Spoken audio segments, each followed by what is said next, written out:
Hello, everybody, and welcome into Betting Pros' newest show, the College Football Early Line Look Ahead. I am your host, Thor Nystrom, joined by my former colleague and good friend, Eric Froton of NBC Sports. Froton, how you doing today? Thor, I'm doing great. You know, the fans have been asking for this show for time immemorial, going back to 2018. I'm just happy that we can finally give the fans what they've been asking for all this time and be able to go and pod and give them the early line info they so richly need. Yeah, this is a show. Yeah, Froton and I have wanted to do this show for a long time. We did a variation of it last year, but this year we're diving even deeper into the lines as they come out to give you guys an intel report, the stuff that you need to bet on these games early in the week. You can bet on the games on Friday, Saturday, certainly, but if you want to get more line value, you have to bet it early in the week. That's what this show is all about. So we'll be joining you every Monday for the rest of the season and going through those lines. So let's get started with week one. We actually have a full slate of games this time, unlike on this past Saturday with the week zero. And let's start out with one of the funnest matchups this weekend. I hope we'll see about the player availability. Utah against Florida. Utah, the home team right now, this line Froton has been moving back and forth. Right now across the marketplace, Utah is -7. But we've had all kinds of crazy things going on with this line over the past week, 2 weeks, past month, as we wait for the availability on Cam Rising, the starting quarterback of Utah, and Brant Kuithe.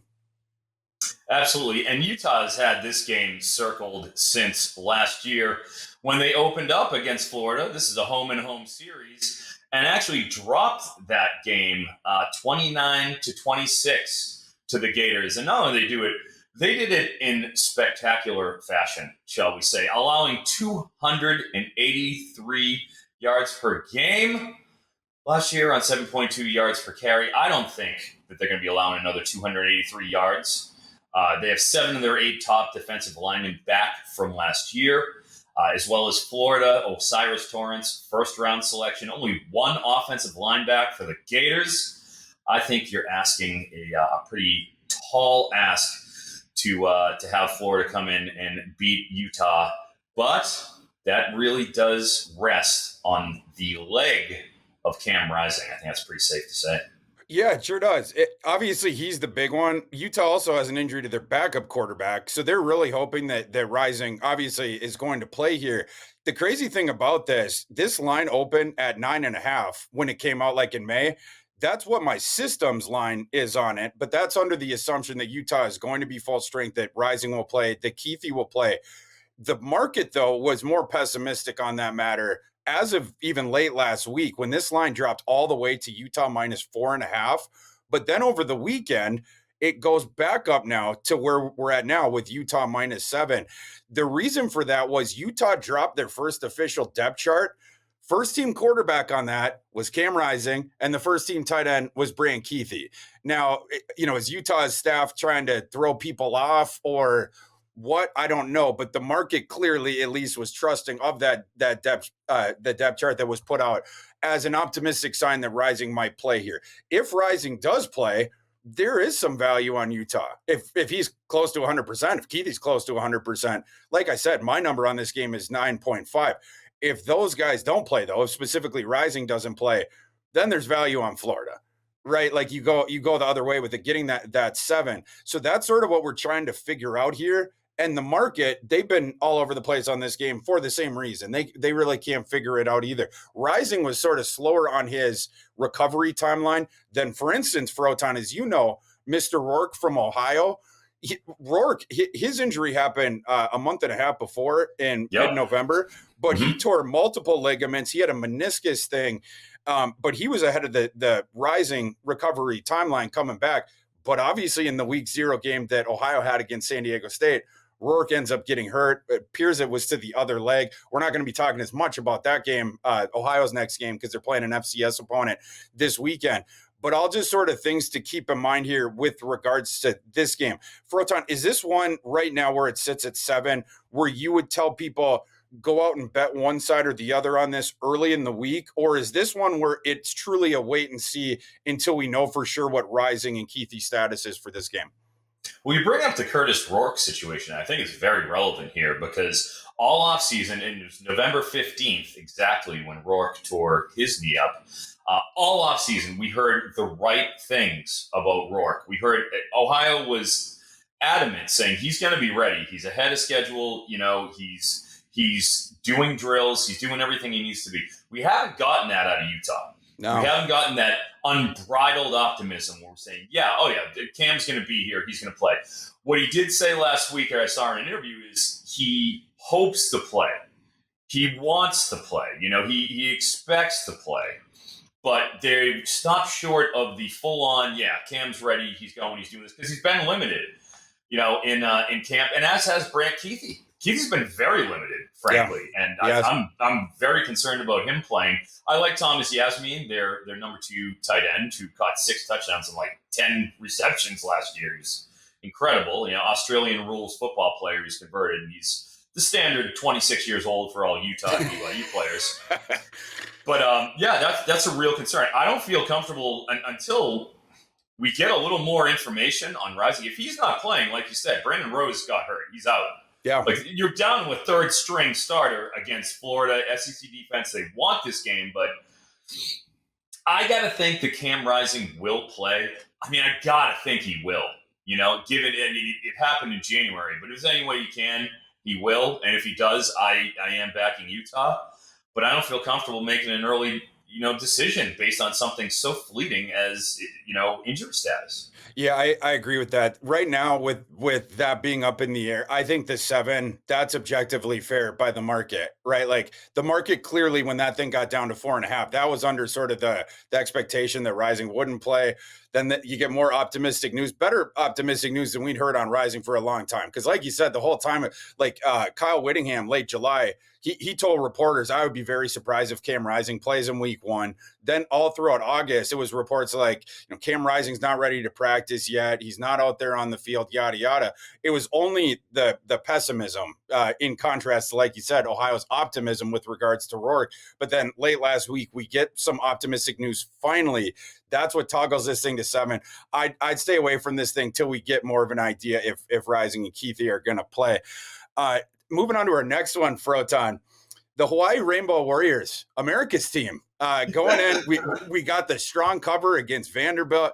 They were very frisky in that game. The improvement that we saw in Hawaii at the end of last season, where they got decked in their first 2 games. Once by Vanderbilt, first game of last season, first game of the Timmy Chang era. After that, last 11 games, Hawaii goes 9-2 against the spread to close out the season. And during that time, Brendan Shager, their quarterback, he got better and better and better. It wasn't a high bar to clear because he was terrible in September, but as he got sort of more viable, later on in October and then into November, all of a sudden Hawaii was like, okay, they got something here. They got Tylen Hines, the super interesting running the scat back that you can also put in the slot. They have a pretty good offensive line. We were wondering about the defense, but they went out. They got the Wyoming cornerback Cam Stone that came over, who's on the preseason watch list for the awards and everything like that. Hawaii has a pretty good secondary and a very good showing. Like I said, in the first game against Vanderbilt, didn't come away with the win, but a very comfortable double-digit cover, which, for our purposes is topical.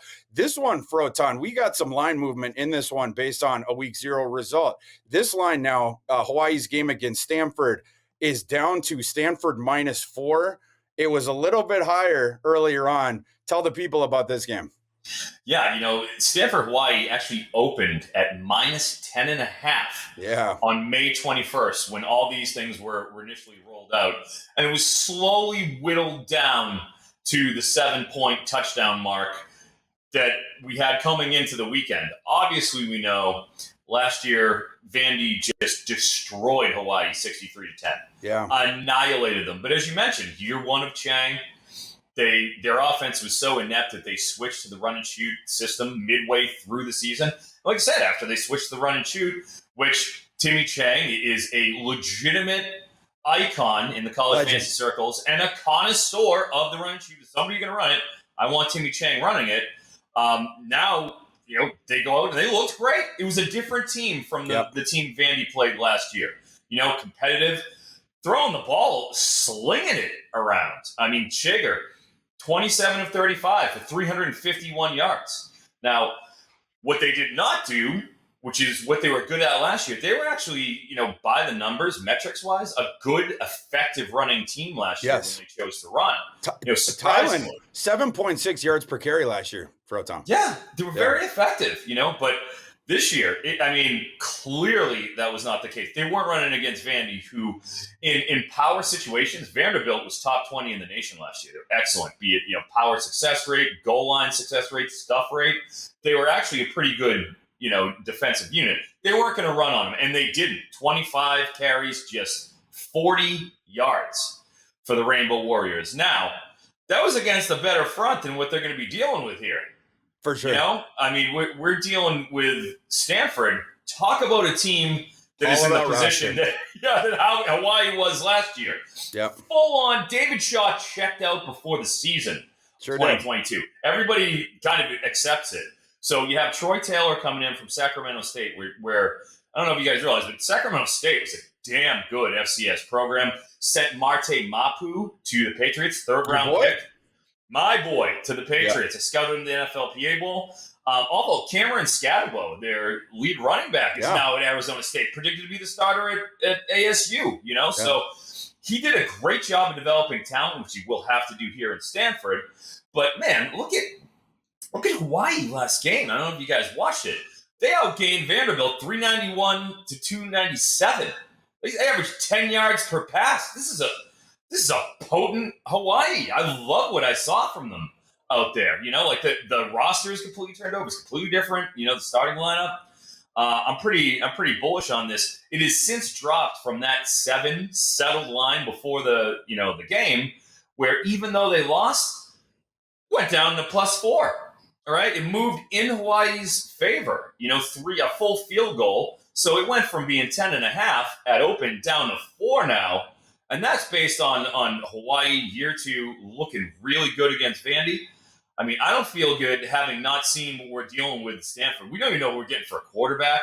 All their receivers went and graduated who were top-end guys. Look at Michael Wilson, blowing it up in camp for Arizona. So this is a true year 0 at Stanford. And I can't feel comfortable taking the P5 team here. Yeah, me either. Yeah, Stanford, like you said, hollowed out roster, some of the least returning experience in the entire nation. Stanford has the thing where they can lose guys to the portal. People can leave, but it is very hard for them to get people back in the portal. They did raise some of the restrictions that David Shaw had, but not nearly enough. They were able to get like 2 transfers, I think, that are going to play, but they need more. They needed more this offseason to replenish what was going out.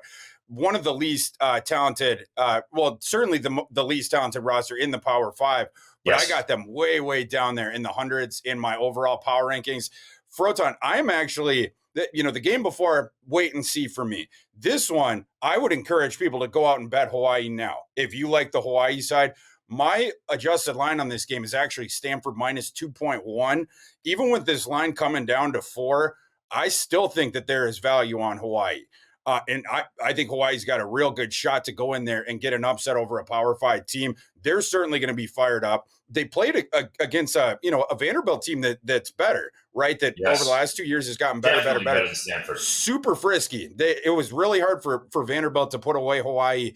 This one, totally different. New coach for Stanford.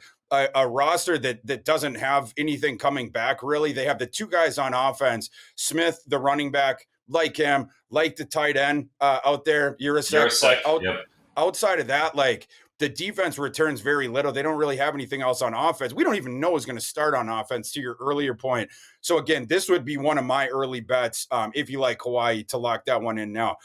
Froton, moving on to our next one, another coach making his debut, Ryan Walters at Purdue. They are hosting Fresno State, a team that lost a whole bunch as well over the offseason. You lost Jake Haener. You lost all of his favorite targets, different stuff like that. They lost a couple key defenders. Purdue has been right now live. It's Purdue -4.5. This one, though, has come down a bit. Purdue was -6.5. You go back to May. Froton, what are your thoughts on this one?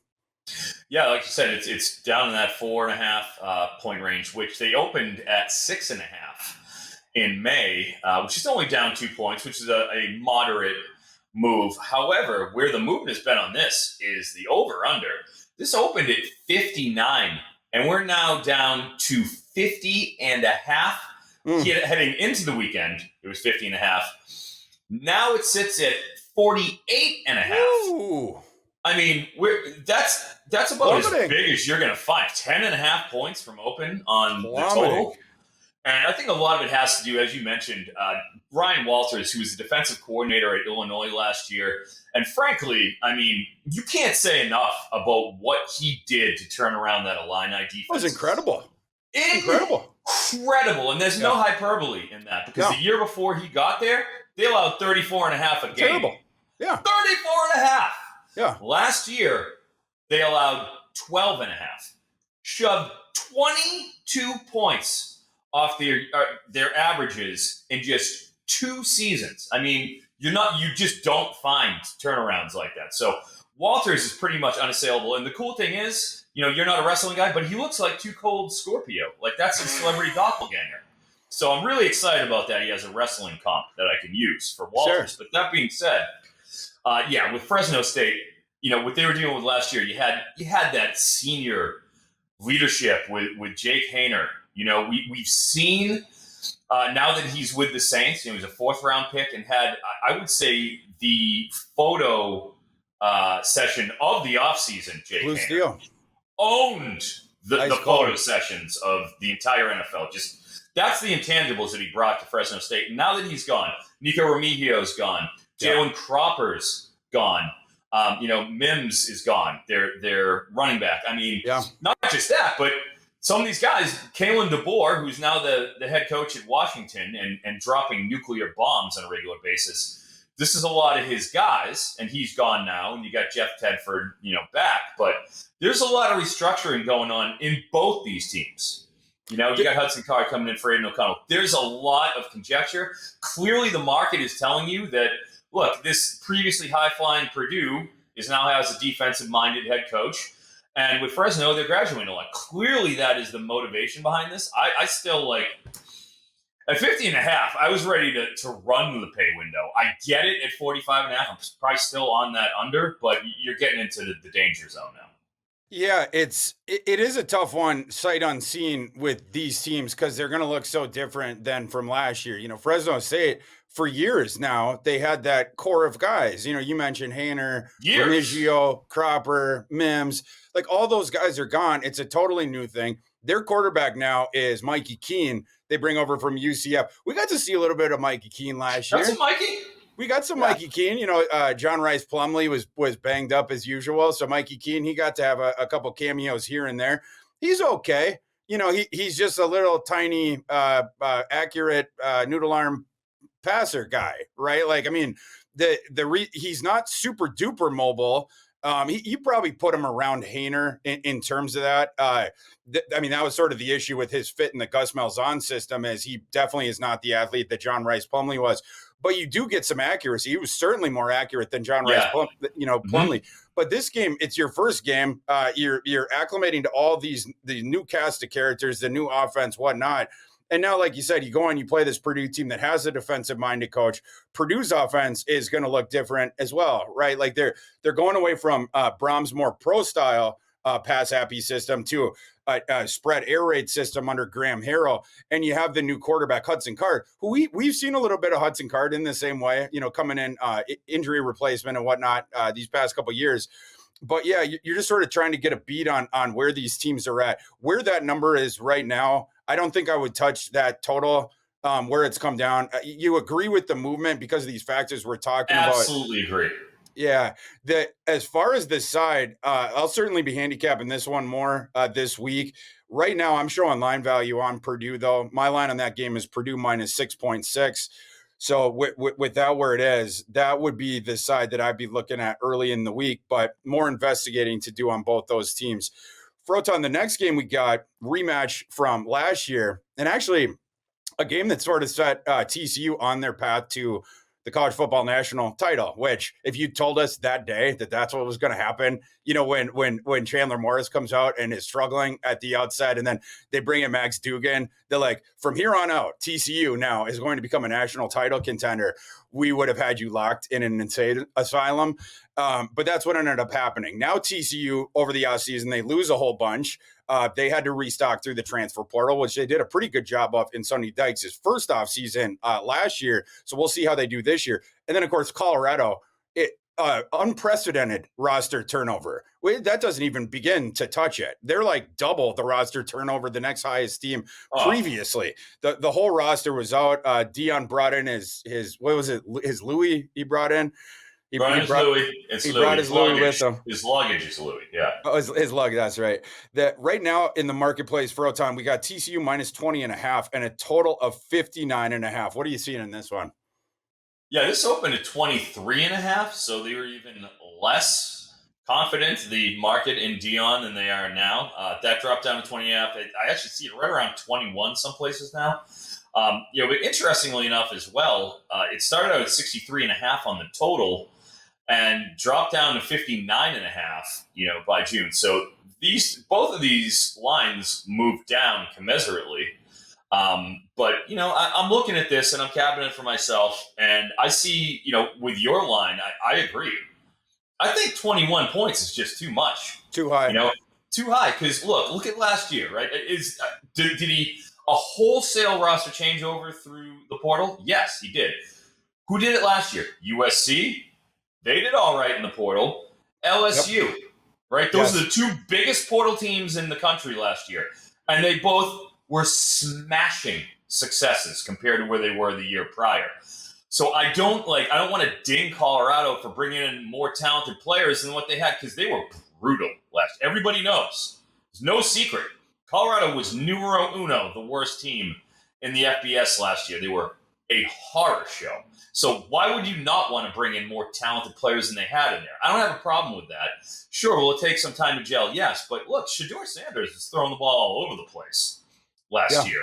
And he looked pretty good in the practice sessions. They didn't have any problem scoring in the spring. I think they can score. And with a depleted TCU that didn't have a great pass rush last year, now you're losing Dylan Horton, you're losing D. Winters, you're using some important guys off that front seven. Hey, this is a changeover here for TCU. I feel like it's a last year line, not a this year line. And I think it's too many points. So I'm backing Dion. Yeah, I definitely agree with that. My line on that one, TCU minus 16.5.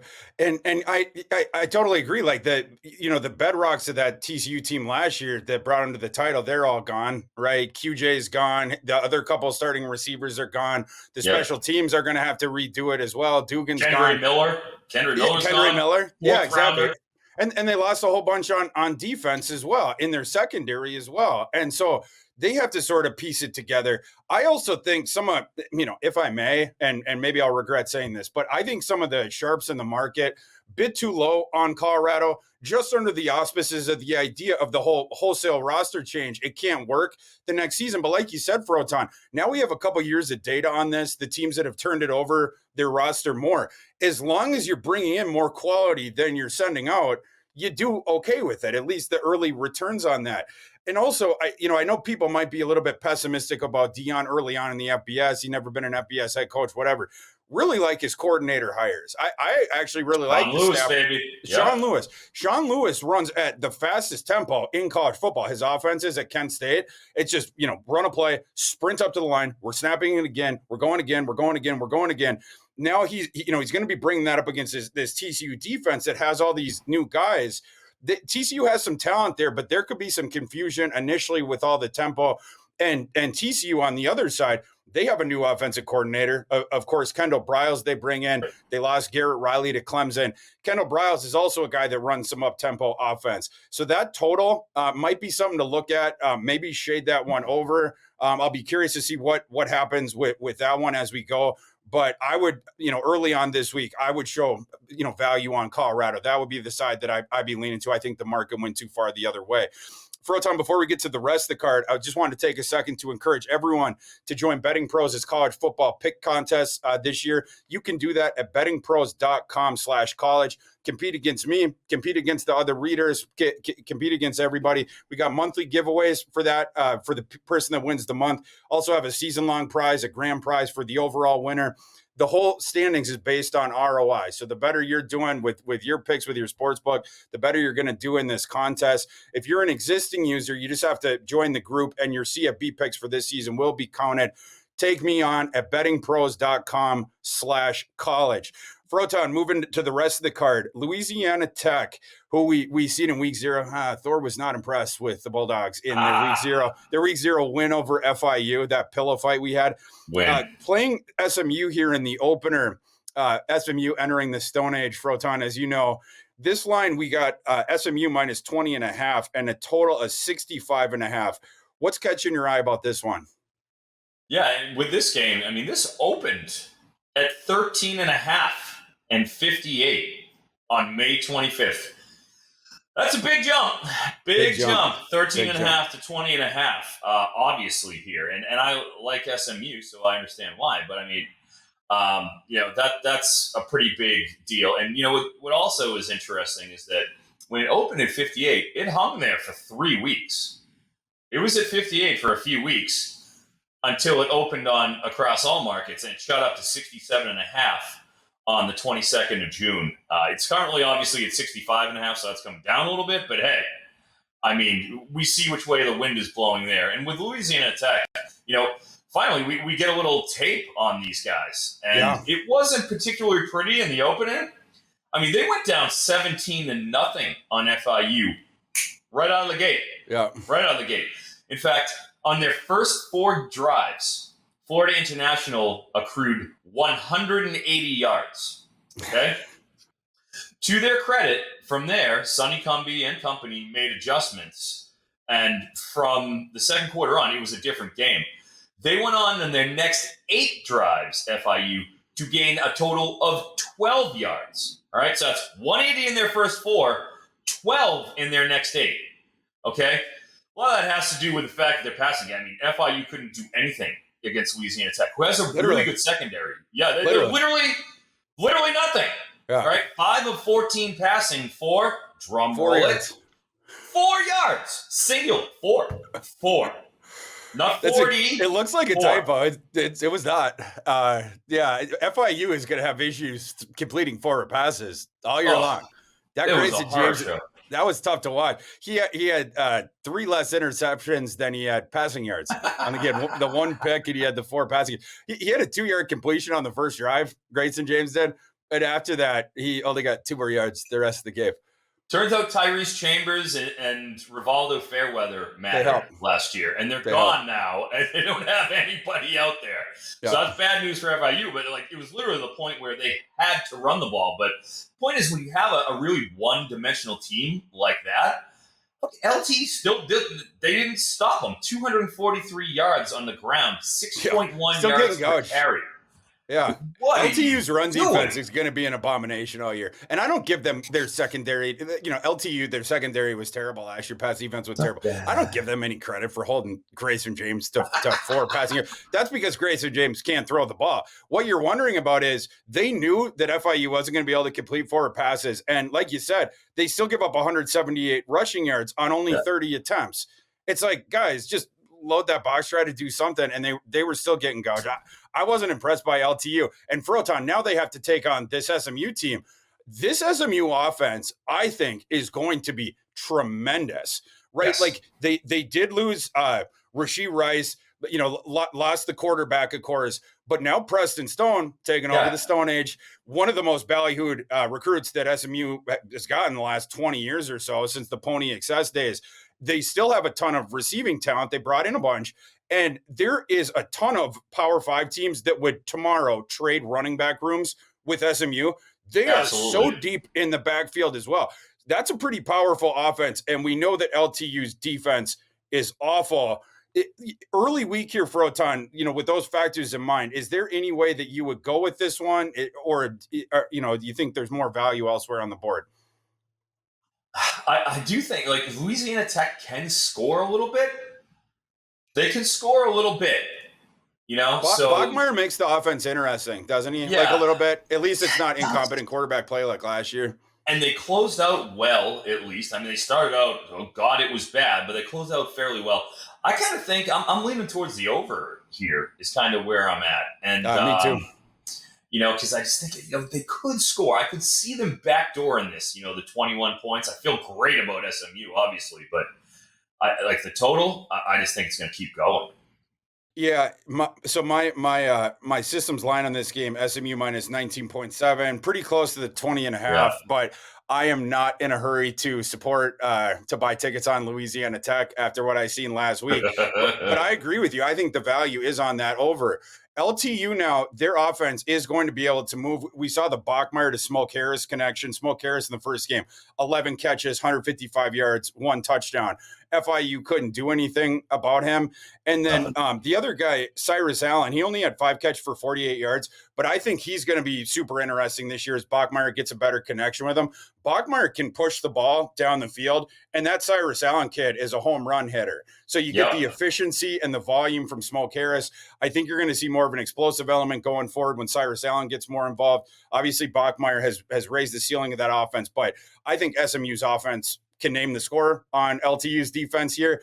And the side of the game is going to come down to just how many points Louisiana Tech can come back with. But either way, to me, this one definitely skews over. My system showing value on that over too. Froton, to the next one, Ohio State and Indiana. We got a Big Ten opener here. Indiana right now is catching 30 points in this game with a total at 60. My line on this one is Ohio State minus 32.9. Indiana is going to be a tough watch this year. What are you seeing in this one? Yeah, they are going to be a tough watch. They always are. My gosh, it's been tough since Kalen DeBoer moved on over. And the magical 2024-2 season. Tom Allen owes Kalen DeBoer some money, don't he, Froton? Oh, Tom Allen. Yeah, he signed. Notice how he signed that extension right after 2020. He's like, yeah, I got 7 years more here. No problem. Till they, pay me to go home and hang out. But yeah, this opened at 28 and a half. Okay, and moved to 30 over the weekend. So like this just moved, fairly recently. We were sitting 1.5 just over the weekend, and it was also started at 63 and a half on the total. It's down to 60 even right now. So you see which way this is going. What I like about Indiana is terrible defense. Terrible defense. Love that about this particular game. Yeah, I don't think it's only 3 returning starters from a team that allowed 34 a game last year, 64%. And the promising guys are gone, Froton. They lost McCullough, and they obviously the other starters as well. But yeah, they're in trouble. This is not a good team. And then offensively, they had to do something. The bad boy Connor Bazelak wasn't getting it done, so they bring in Taven Jackson, who. Was a highly touted recruit, a 4-star recruit at Tennessee, but he has 4 career pass attempts that all came in garbage time last year. We don't know what we're getting out of that.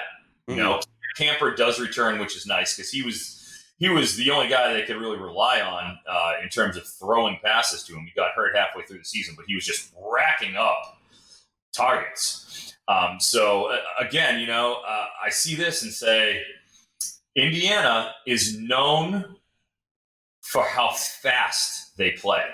Like people don't realize it. They were top 10 in terms of pace last season. Yeah. They rip off plays. They don't succeed, but they rip them off fast, which means you just get, you're cranking them out. You're just cranking up plays on both sides. Because even when they go 3 and out, it only takes 30 seconds off the clock. They run once, throw 2 incompletions, and then here you are right back. Like I lean over on this, especially at a pretty reasonable 60. Yeah, I definitely do too. I agree with both of them. Like I said, my line, Ohio State minus 32.9. My system's total on this one was 74.5. So on both of them, I agree with the market. It's sort of funny to see that, this line moves up to Ohio State minus 30, but, then you're seeing the stuff with the total too. That's sort of interesting. One other factor to keep in mind with regards to the total, I guess the side as well, is the Ohio State quarterback situation. They're doing the thing of like, we'll play both guys, yada yada. It'll be interesting to see if both those guys, McCord and Brown, how they play in this one against, like you're mentioning, an Indiana defense that is going to roll out the red carpet for them. It'll also be interesting to see if one of the things that manifests in is more passing and more aggression later on in the game, even if the game is out of hand, because you want to get the QB2, you want to give him the legitimate looks that you also afforded the QB1 in the first half, or, as you sort of try to sort out that competition, whatnot, that could manifest in more points as well. Like not just a pure deflation, like the guy coming in is just going to hand off. Think you might see some more passing out of Ohio State late. So I would definitely shade that one over. Froton to our next one, Big Ten team, Wisconsin. This one playing Buffalo. So we have the debut of Luke Fickell. We're going to see the Phil Longo offense at Wisconsin for the first time, which is going to be very weird to watch them throwing downfield and different stuff like that, spreading the field. Wisconsin right now in the marketplace, 27.5 point favorite over Buffalo. We got a total of 54.5. Do you have any early week angles on this one? Man, this opened at minus 23, and it stayed there for 3 months and just hung out. Yeah, okay, yeah, minus 23, that sounds about right. And then all the scribes got writing about Wisconsin, and Phil Longo's here. We got Mordecai. I'm hearing good things about Will Pauling. Braylon Allen, he's 240 pounds, running a 4.4. Everything. The hype train got rolling. Yep. And all of a sudden, literally in a matter of like a week, it spiked up 4.5 points in August just from hype, which is impressive. You got to give it to him. That is impressive. But I'm looking at this at 27.5. And it's like, man, Buffalo isn't that bad. This is the first game out of Fickell. You got Nick McMillan, where we've been hearing a lot about him, the promising receiver out of Buffalo. I like Cole Snyder as a quarterback for the Bulls. So I'm leaning Buffalo on this. I think it's just like first week you're gonna see Fickell go out for blood like that. I don't think it's gonna be that bad. So my lean is the under, despite the big correction. I think they've gone a little too far. Yeah, this is probably going to be a stay away for me. My line on this game is Wisconsin minus 29.4. So my system certainly agrees with the line movement to this point. But, with the 27.5 to 28, I think it's more or less fair. I don't think I'm getting too much value there on Wisconsin. And with Buffalo, they were one of the teams that was hardest for me to get my finger on last year. They stunk out of the gate. They lost to the FCS team. Then they got hot, which put them in a position to go to a bowl game. But they were beating a bunch of teams that had circumstances going against them. Buffalo beat this procession of backup quarterbacks. I think they got a QB3 one time.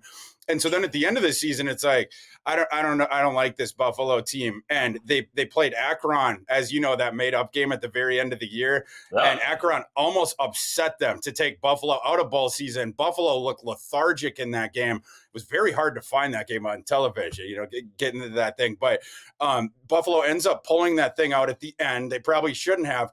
But then they go into bowl season. I'm like, this team is a pure fade. Well, that was one of my worst calls of bowl season, because then Buffalo actually, they showed, they came out and they fought in the bowl game, ended up beating Georgia Southern and covering. So it's a tough one for me to put my finger on. They have been recruiting at a decent clip for the MAC, but for me, that one's going to be a stay away. Froton, before we hit the last three games that we wanted to discuss for today, wanted to encourage everyone out there to download the free Betting Pros app. If and when you do, you'll notice that you'll get all my picks on there as they happen when I punch them in. If you're following me on the app, which you can do by just typing in my name, and there's like a little follow button, you turn on the notifications, you'll get my picks as they come, or anybody else that's on there. You can follow anyone, turn on notifications for whoever you want. The other really cool thing about the Betting Pros app is you can either sync your sports book, so it'll do it automatically for you, or else you can just put in your picks as you go.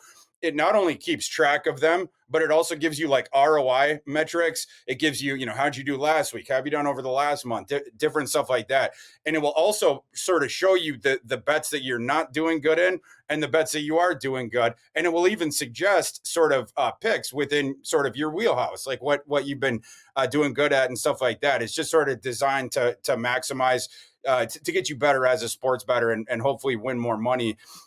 So pause this podcast right now, download the Betting Pros app at bettingpros.com/apps or search Betting Pros in the App Store, and then toss your boy a follow, flip on those noties, and let's terrorize the sports books. Froton, the last couple of games we're going to talk about here, let's kick down to the G5. Western Kentucky against South Florida. South Florida bringing in the new staff. Western Kentucky still got their staff. They still got Austin Reed too, Froton, thanks to that six-figure NIL deal and the Corvette they gave him and everything. This line right now, Western Kentucky minus 11.5. We got a total on this one. It's over 70. You always love to see that at 70.5. What are you seeing in this one? Yeah, this is an interesting line start out, at least. In May, it opened up at 57 for an over-under, and that was there for a month until late June. We got the course correction where it rocketed up to 68.5, where it's now, as discussed, sitting at 70.5. So I don't know what was going on there. I think it was, it was that time frame when Reed had entered the portal. I think, remember, he entered the portal, you go, and like you said, and they NIL'd him, you came back, and then once that happened, it's like, oh, okay, well, all right, Ben Arbuckle left for Wazoo. However, they've done the internal Zach Kitley coaching tree hires, so everything should stay the exact same offensively. That Corley's back, so everybody's in place essentially of what it was before, and is all systems go. And then on the other side, you got USF, who is under the first-year tutelage of former Josh Heupel lieutenant, offensive coordinator of Tennessee, Alex Golish, who was considered to be a great offensive mind. This is his first year there. And from the reports that we're getting out of camp, from everything I'm hearing, from the second he got on campus, the number one thing he wants to do is go as fast as humanly possible running plays. Like, you hear the quotes from the guys where they go in, before camp and after camp, and they're like, look, I knew we were going to go fast, but I didn't realize we were going to go this fast, is kind of what the feeling is. Just like, man, we are lightning in a bottle. We just go, go, go, go, go. So you have two teams that want to go as fast as they basically can. And even though, Western Kentucky's defense was decent, they're still defending against a lightning fast offense. And USF gave up 41 a game last year. USF was as bad as it gets defensively. So, with a new offensive-minded coach coming in, I don't see any particular stemming of the bleeding that's coming up. So you can see why this one up. 70 is a bomb, as you know, for an over-under. But, man, I can't take an under on this. Yeah. And to me, the value is on the over. My line is fairly close. I got WKU minus 10.1, but at the 11, you're in the dead zone. My system total on this one, 75.5. It's 5 points above where it is right now. And I do think that's where the value is early in the week. I expect that total to keep going up and get closer to my number by the time we get to kickoff. My concern here, definitely not the WKU offense. WKU offense is going to be awesome again. No one's going to be able to stop Reed and Corley. And WKU's offensive line is really good. It's one of the better ones in the G5. So their offense is going to be totally fine. They're going to be able to throw the ball. The problem is the defense, and you started to hit on it, Froton. WKU's defense, I don't think people realize how solid it's been the last couple of years. Last year, it allows 23.4 points per game, leads the nation with 32 takeaways.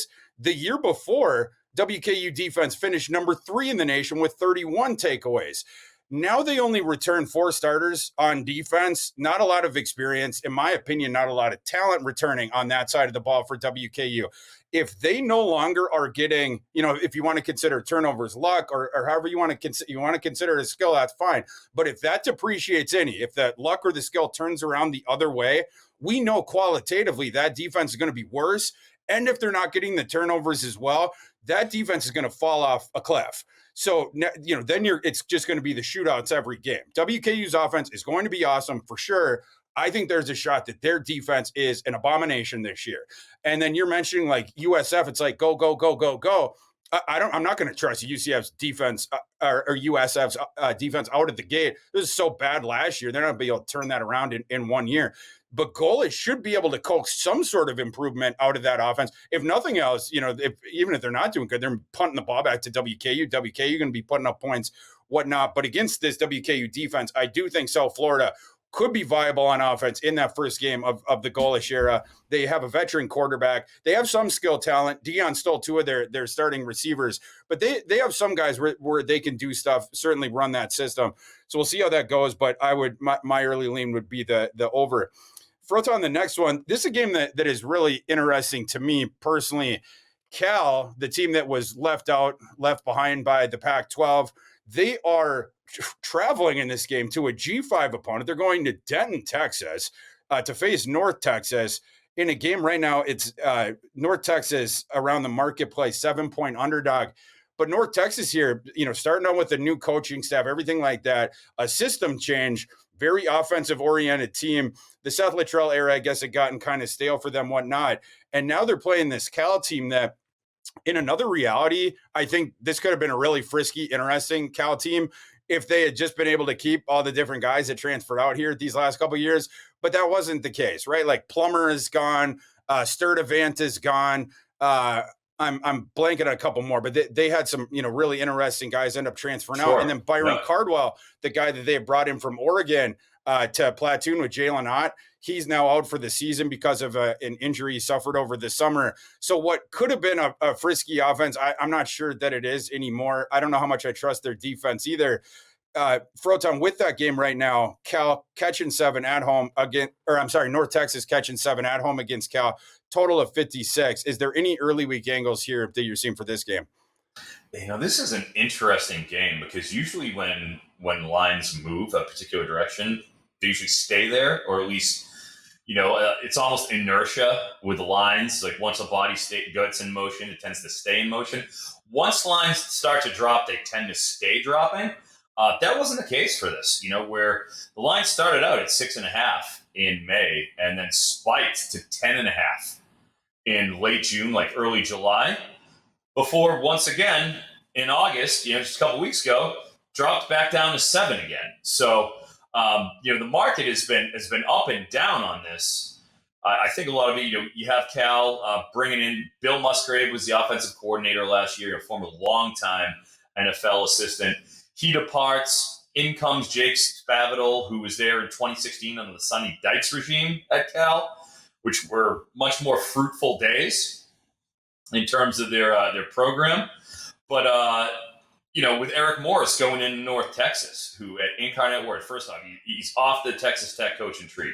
2 years ago at Incarnate Word, they were nuclear in terms of their offense. Was at Wazoo last year, and what didn't quite hit the way they wanted it to, which is why they have, as we discussed, Ben Arbuckle there. But, he's a legit air raid disciple here, Morris. And they just announced their starting quarterback. Thought it would be Chandler Rogers. Turns out it's going to be Stone Earl, who was an Abilene Christian transfer from last year, completed 66% of his passes. So this should be, once again, North Texas doesn't have any problem scoring. Like, this is a team that can score, and they will score again. I guess my kind of question is, what are we getting out of Cal this year? This is Justin Wilcox. He's a defensive-minded head coach. They're basically Stanford East when it comes to their lack of competitiveness, and just overall commitment to the program.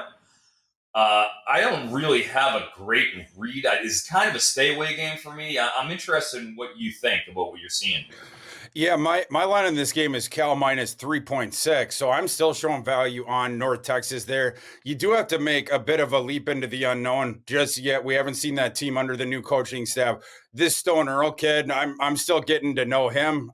North Texas also moving into the Stone Age, just like SMU. So it's going to be fun times in Texas football this year. But like you said, he that was an upset, them going to him. But just from the line value perspective, I don't love this Cal roster, right? For the reasons that I already mentioned. Now they have to travel. You're going to Texas, where it is going to be very hot and humid. It is not that in Berkeley. And then you're playing this team that you don't have tape on, right? Like you have to watch the Wazoo tape from last year, but then the personnel can be, yada, yada, yada. I think North Texas got a shot to pull the upset here. They're going to be excited in Denton, the first game of the new coaching staff. You bring in a Power 5 opponent.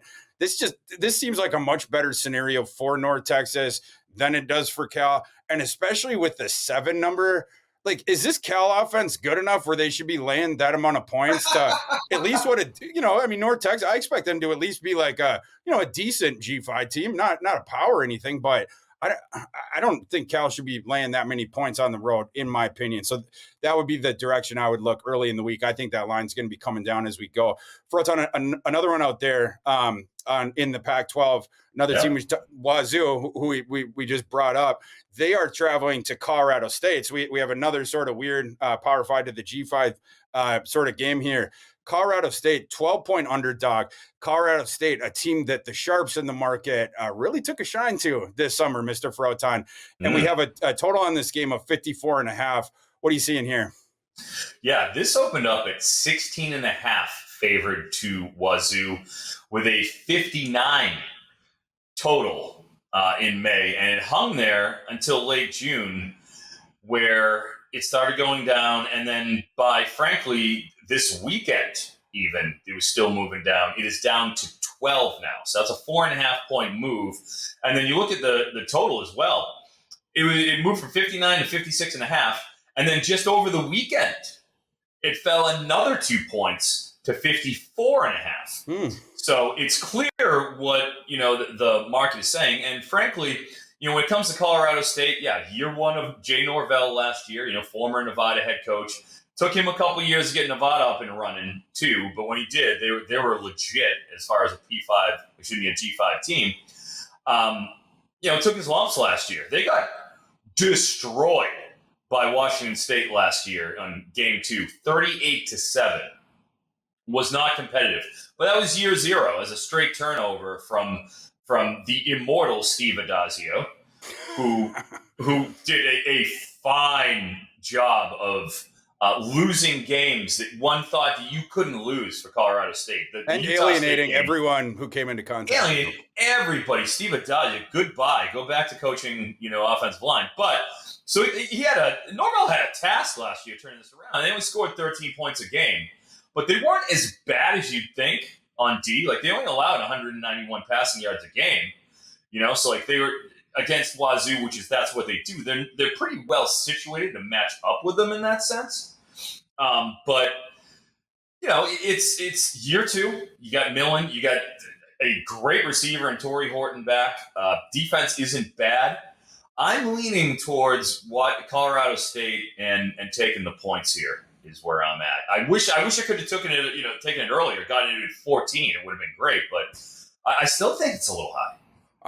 As you're what I'm leaning towards is punching in a 3-leg parlay ticket here of money lines of Hawaii, North Texas, Colorado State. Get just crazy juiced odds. I think all 3 of those teams have a shot to win. Those are ones I want to be sniffing around all week. But I do think Colorado State's got a shot to ambush Wazoo here for some of those reasons that you're talking about. Colorado State's offense, it is guaranteed to be way better than it was last year. Colorado State was basically the Boston College of the G5 last year, where Boston College couldn't field an offense last year because their offensive line, it was just ravaged by injuries, like a plague of injuries. They were converting people from defensive line. They were putting walk-ons on. They were switching people's positions, like all this difference. They just couldn't field an offense. This is the same thing with Colorado State, right? Like, they had okay talent. Norvell had brought some guys over and different stuff like that, tried to, a bunch of new faces and stuff like that. But they couldn't even get continuity there, much less any protection or any blocking for the run game because of all those issues on the offensive line. And yet that Clay Millen kid, the freshman, the Colorado State quarterback, 6'3", 210, prototypical pocket passer. Norvell loves this kid. It was one of the reasons he brought him over from Nevada. Last season, despite playing behind this roughshod offensive line, he completes 72.2% of his passes on 8.2 yards average completion. 10-6 TDI and T ratio, but again, they weren't around the goal line very much because they didn't have a run game, et cetera, et cetera, et cetera. This year, their offensive line is guaranteed to be way, way, way better. And then Millen certainly is going to improve, and probably exponentially so now that he has some sort of protection. Colorado State's receiving core is good. Torrey Horton is a guy the NFL is very interested in. And, you think about like Millen having more time back there. I think Millen might be good. I know that Horton is really good. So I think this Colorado State offense is going to make an enormous leap from last year, which is an aberration anyway. As the year one in Norvell, offensive line issues, playing the true freshman quarterback. It was a year zero. It wasn't even year one. That's a true year zero. True year zero. Dazio's trash. Yeah. True year zero. So yeah, the offense is going to be better. They already showed some signs on defense. And this Wazoo team, I'm sort of I'm lower on this Wazoo team than the market. They lost so much, both to the NFL draft, Dayon Henley and guys like that. But then also in the stud. But they also lost a whole bunch in the portal too, and they weren't able to recoup what was coming back. Plus, they have new coordinators on both sides of the ball. My take on Wazoo this year, basically, their win total, I think, was 6.5 or so. The only way to me that they get over that, it's if Cam Ward goes from, last year, to be honest, he was pretty mediocre. He got the numbers because of the volume, but he has to qualitatively make an enormous jump up to keep Wazoo sort of at that level that the marketplace set him at with as far as that win total goes. I don't trust Cam Ward enough to do that, especially now that his boy Eric Morris, like we were just talking about, is no longer in Pullman, right? Mm-hmm. And another factor in that, this is a season-long thing, not going to manifest in this game, but you wonder if the fan base, are they going to be sort of out now that Wazoo is left out in the cold, sort of malaise set over them? I don't really get this sense of like us against the world. I get a sense more out of there of woe is me because of what went on with the Pac-12 stuff. I don't love this stuff going on with the Wazoo program. I think they're going to be down from last year. Colorado State way up. My line on that game, Wazoo minus 8.9. I'm still showing value on Colorado State. I think that line keeps coming down as we go. Froton, the last one we wanted to talk about today, not any line movement on this game whatsoever. But an anomaly. We had to hit it because this is obviously the game of the weekend. Florida State and LSU. The line was dropped to 2.5, back in May or whatever. It has not moved at all. Like every game that we talked about today, the sides, the total, they're moving all over the place, whatnot. The market, it was just like they got the number and they're like, oh yeah, that's good, right? Sure. Like you've had even amount on both sides. Obviously that with the line not moving. My line on that game is LSU minus 2.7. So I mean, like I'm right on there too. Is there any angles that you see on this one, or how do you sort of look at the big game of the weekend heading in? I guess the one angle you can really go with that isn't already, pretty well established is Mason Smith being out, being suspended for that first game. It's like, oh man, that's the guy for ridiculous reasons. Your big, mean, put him right in the middle of the line and just leave him there and watch him create havoc, right in the middle. Like that's the guy you don't want to have missing if you're LSU, obviously. But, going up against Trey Benson and then Travis' ability to pull it down for sure. Dude, you need Mason Smith. That does concern me. And like we talked about with Trey Benson, Trayshawn Ward was the starter for the first half of the season. And then he goes down and he's now at Kansas State because Trey Benson took over and he full on Wally pipped Trayshawn Ward, where it became clear it's like, oh, this guy is it. And it is on for Trey Benson. So, this is 2.5 points. Sounds good. Right at 59 is the 58.5. Moved a half point. So, we've got a lot of fluctuation on the total. A half point in 4 months. So I just think everybody's just ready for this. We're all ready for it, ready to watch. My system total right on it too. My system total 59. So I'm just not showing a ton of value as far as the side goes. But yeah, a game of two teams that not only are going to be competing for their conference titles, they're also CFP contenders. So, this is a fabulous one. Last year we got it on the Monday night. Everybody was watching, whatnot. That was where these guys were. It turned out that both these teams were sort of ahead of schedule. Obviously, Florida State ended up eking that one out. LSU, we were wondering where their head was at after that game, but then they went on fire in Brian Kelly's first season. And both these teams bring back a bunch, and both these coaches are awesome in the portal. Like, they just go out, it's like, we need this position, that position for next year. And then they just go out and get the best guy. It's not like just throwing Mardi Gras beads around or taking enormous numbers. A quality approach there. And with the guys that they had coming back, you plug in those holes, like, both these rosters are just incredible. I still don't know how Norvell got, Jared Verse and some of those guys to come back, but for me, not a ton of value here early in the week with where this line is, but certainly something that we'll be monitoring throughout the week. Guys, that's all the time that we have for today. I want to encourage everyone to subscribe to the Betting Pros podcast so you don't miss any future episodes. But until next time, for Eric Froton, I am Thor Nystrom. Let's go cash some tickets.